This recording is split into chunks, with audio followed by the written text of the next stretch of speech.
একদিনে সাধু বাবা অনেক ভালো একজন মানুষ হওয়ার জন্য নিজের মনটাকে শান্ত করে ধ্যান করছিল। তখনই একটি মশা তার রক্ত খাওয়ার জন্য উড়ে উড়ে ওইখানে চলে আসে। কিন্তু মুরগিটা চাচ্ছিল না যে মশাটা তার মালিককে বিরক্ত করুক। এই জন্য সে মশাটাকে মারার জন্য মশাটা পিছু করতে শুরু করে দেয়।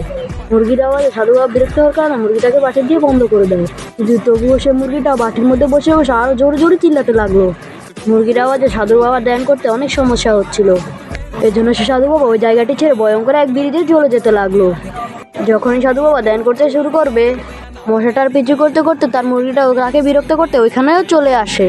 তখনই সাধু বাবা নিচে পড়তে গেলে অনেক কষ্ট করে উপরে চলে আসে।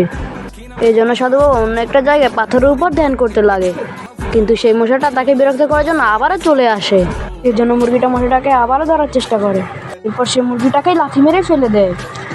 এরপর সাধু বাবা এইসব কষ্ট থেকে মুক্তি পাওয়ার জন্য অনেক কষ্ট করে হিমালয় পাহাড়ে উঠে যায়। তখনই সাধু বাবা দেখতে পায় তার মুরগিটা তার লুঙ্গির ভিতরে করেই চলে আসে। এরপর সাধু বাবা অনেক রেগে গিয়ে মুরগিটাকে ধরে একটা চুমু দিয়ে ওইখান থেকে ফেলে দেয়। তারপর সাধু বাবা অনেক কষ্ট করে লোহা দরজা খুলে মন্দিরে ঢুকে যায়। তারপর সে ভাবতে লাগে এখানে আর কেউই তাকে জ্বালাতে আসবে না। ঠিক তখনই সে দেখতে পায় সেই মশাটি আবার হাজির।